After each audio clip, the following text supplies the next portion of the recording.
Hey, y'all, this your man Tony Wiggins here with Locked On Jaguars. I think the captain in Trevor can put Kirk on track to be a star. You see what I did there? Alex Clancy from Locked On Cardinals is going to join us. We'll do it in just a second here on Locked On Jaguars. You are Locked On Jags, your daily Jacksonville Jaguars podcast. Part of the Locked On Podcast Network. Your team every day.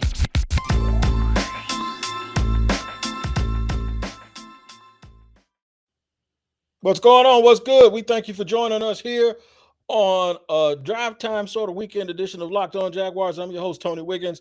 Been covering this team for a long, long time, probably most of the time that they have been in existence.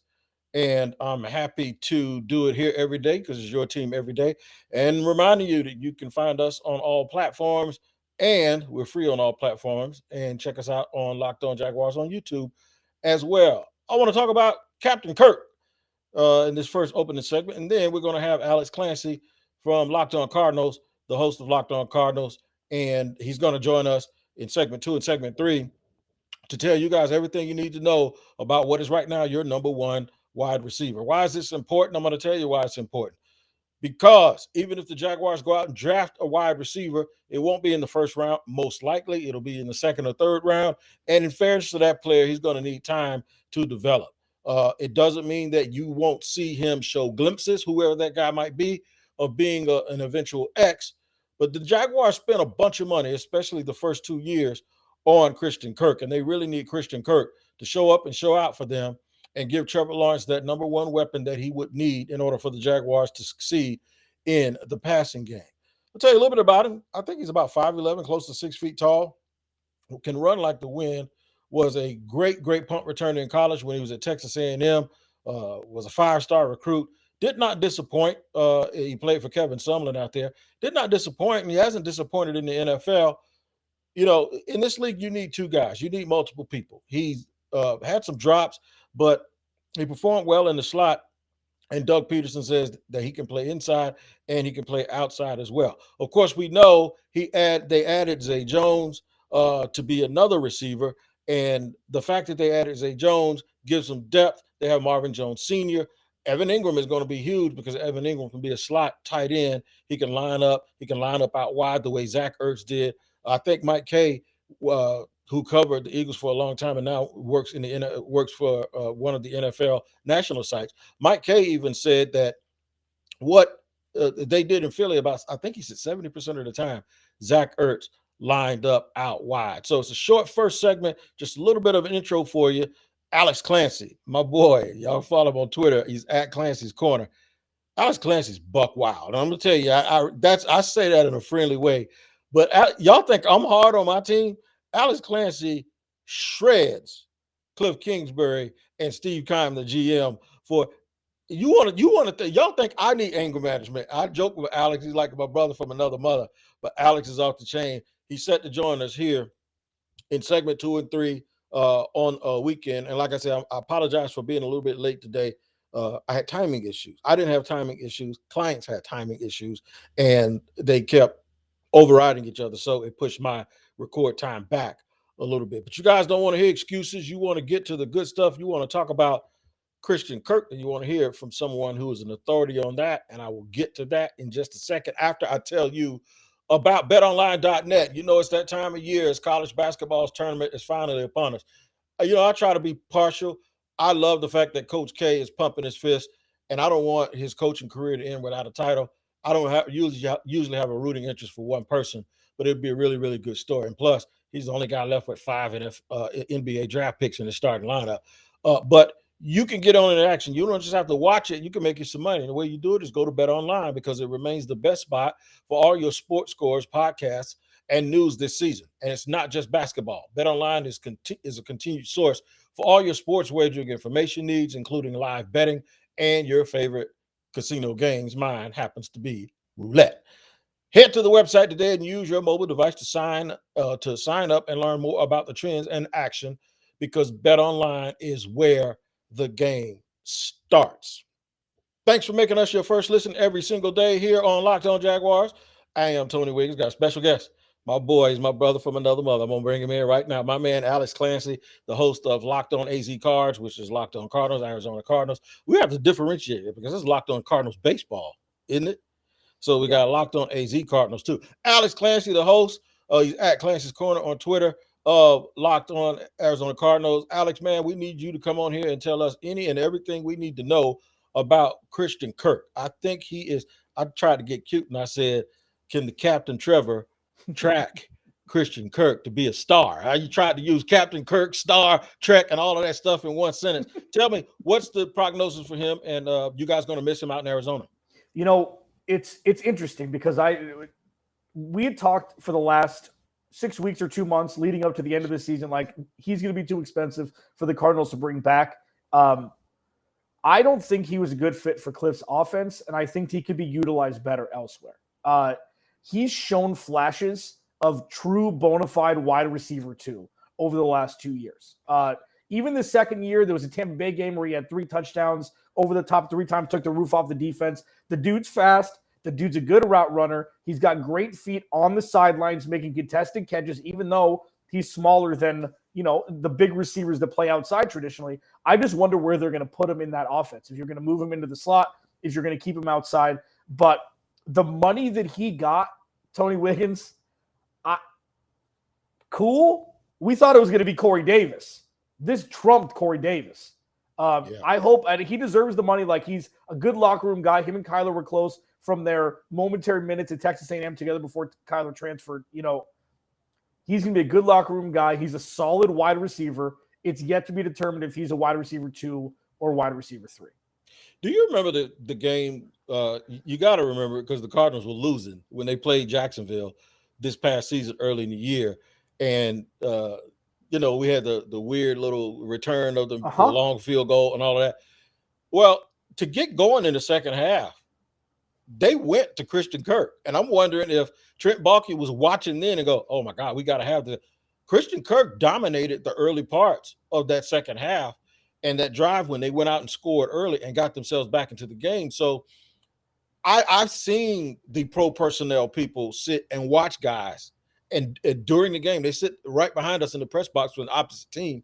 And I've seen them look at our guys and make comments and make notes. So I'm wondering how much of that had to do with it, because outside of Cortland Sutton, I think Kirk had the best game probably of any wide receiver the Jaguars played. Maybe Jalen Waddle did too. But the thing with me is with Christian is there are other small, I wouldn't even call, if he's 5'11", right? I wouldn't call him, I wouldn't call that small by any stretch of the imagination, but there have been other guys, and I'm going to name some of them. Now, I know I'm stretching it out a little bit here, but Antonio Brown's 5'11". He's an outside receiver. Well, he's whatever he wants to be, but he can X. Steve Smith was an X, and he was an outside receiver. T.Y. Hilton is an outside receiver who's X. Tyler Lockett is an outside receiver. So there have been guys, Tyreek Hill, Jalen Waddle, there have been guys built that way who have been able to do that. I just don't think because someone hasn't shown you they've done something doesn't mean that they can't do it. Agreed. And it's interesting that you bring up those 4 names because I was thinking, I'm like, okay, so how are we going to talk about Steve Smith in this conversation? Steve Smith was an absolute freak of everything. He was 5'9", maybe. The dude, when he got it, was Aqib Talib's face? I can't remember who the corner was. He would always mess with Aqib Talib. Steve Smith was one of the most underrated receivers ever. Yep. And he did it from a smaller stature. Antonio Brown is one of the fastest receivers that we don't give credit for his speed. It's his route running and his toe tapping on the sidelines. Like Antonio, those two are absolutely head and shoulders, and Tyreek Hill is riding those coattails up that ladder. Christian Kirk ain't that because we haven't seen it yet. But again, you're right. Until we see it in a different system, I think, and I think Cliff is holding a lot of this talent back with his play calling with the Cardinals. So if he goes out and has 85 catches for 1,200 yards and 10 touchdowns next year, I'm not going to be falling off my chair. He hasn't broken 1,000 yards. He almost did last year with the extra game with DeAndre Hopkins out. He may have got there with Nuke on the field still, so there wasn't as much attention to him. But he's been way too volatile on the field play-wise. And It's week to week. And you see one 45-yard ball down the seam, you're like, where the hell has that been for the last 12 quarters?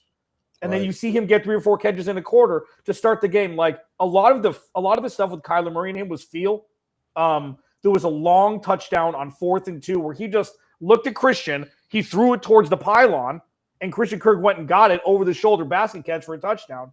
That's what made me think that Cliff Kingsbury just didn't know how to use him.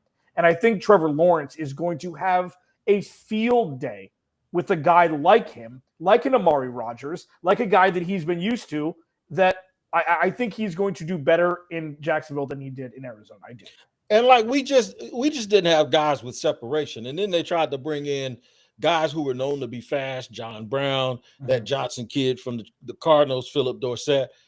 And that was Urban saying, get me some speed, but it has to actually like be functional football speed, guys who can actually play. And then I tell people all the time, Devontae Adams and Cooper Kupp is like number 1 and number 2 on everybody's list these days. And then when you throw a healthy D-Hop in, I don't think one of those guys cracks 4.55. So the thing is, but what they do is they release well off the line, they catch contested balls. So we're trying to get a hold of this idea that somehow, you mentioned those stats, 85 for 1,200 and maybe 9 or 10 touchdowns. That's within reason.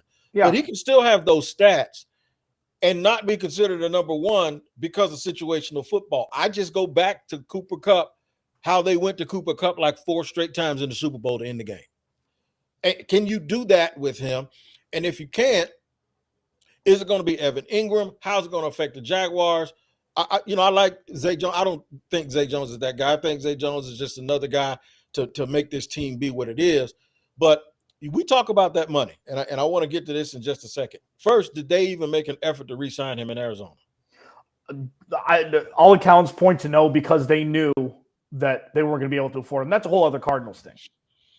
Right. Y'all haven't signed anybody, right? That's why you so fired up. We ain't talking about me today. Okay, yeah, I just had to throw that in. But here's what I want to get into also with Christian Kirk. The ability to run after the catch, and I know sometimes we talked about drops. I've heard you mention those untimely drops, and you've watched Doug Peterson and how he could possibly fit into. And by the way, a guy we left off that's 5'10", 5'11", that's an X, is Deshaun Jackson. And he's on that list too. He's one of the best deep threats ever. So we'll continue to talk about Christian Kirk as you give your characterization of him to Jaguars fans and doing it from you had a bird's eye view of it. We'll get to that in just a second after I tell my folks here about Built Bar. I wish I had one right now, man, because I need something sweet. And the thing is with me, I can't be eating all of that bad stuff because I just can't. I'm already hefty enough, and I don't need to gain weight, but I need something sweet on my palate sometimes, and I can do it without the guilt of thinking that I'm gaining weight because Built Bar is so delicious. It tastes just like a candy bar. And now I was in love with those salted caramel, and now they come out with these puffs, and these puffs are absolutely blowing my mind. 1, because of the texture. 2, they're shaped a little bit different because they're a protein infused marshmallow, and it's just different from the regular Built Bar. So I've been going back and forth. It's the contrast of having the same great quality with just a little bit of different touch and a little different feel when you bite into it. But the nutrition is still there, still covered with 100% chocolate, low calorie, high protein. You can replace those candy bars with that. You can also replace those waxy and chalky, nasty, protein bars that they sell for $5 each. You don't have to get that stuff. Get Built Bars. Go to built.com and use the promo code LOCKED15, and you're going to get 15% off your order. Don't take my word for it. Try it, and I guarantee you're going to tell me that you're absolutely in love with them, just like I am. So it's Built Bar. It's at bar_built on Twitter, but it's built.com. LOCKED15 is your promo code. I got my man Clancy back here on a Friday afternoon drive time. I got to catch him before he starts, doing what people do on Friday. Just got paid Friday night. You know what I'm saying? But give us what your impressions are of Christian Kirk and where he probably tracks. And then tell us how you guys are going to miss him, and if you're going to miss him, and did you get his replacement in the draft last year?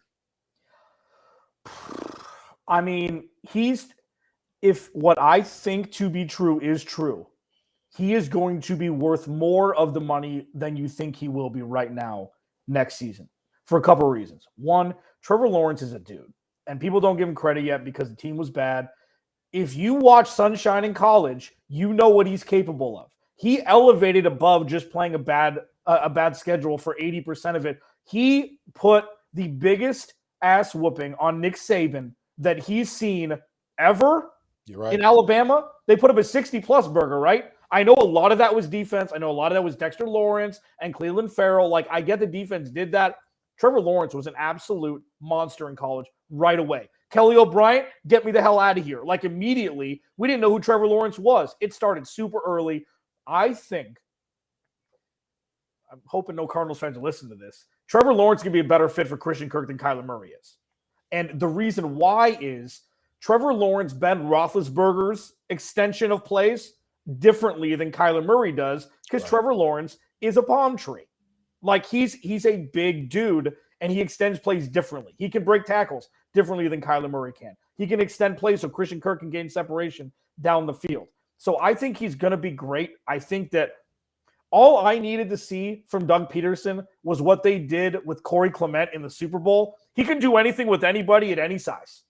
That play to Corey Clement for a touchdown from the dime from Nick Foles, I'm like, do whatever the hell you want with whoever you want. It doesn't matter. They've got two running backs. Travis Etienne's going to be a difference maker. They're not going to rely on Christian Kirk like they tried to rely on Laviska Shenault for like 10 minutes last year and realized it didn't work when they had a safety over the top. Like, Christian Kirk is a professional football player. Right. He's mature. He's been in the league 4 years. But I will tell you this. I did math for you, Wicks. I wanted to impress you. He's the 10th highest wide receiver payment-wise in 2022. Let me just put some perspective into when we were talking about guys that were in the upper echelon, Steve Smith, Tyreek Hill, etc. The numbers averaged out for the top 8 receivers payment-wise in 2022 over the last 4 years. They averaged 337 receptions, 4,400 yards, and 30 touchdowns.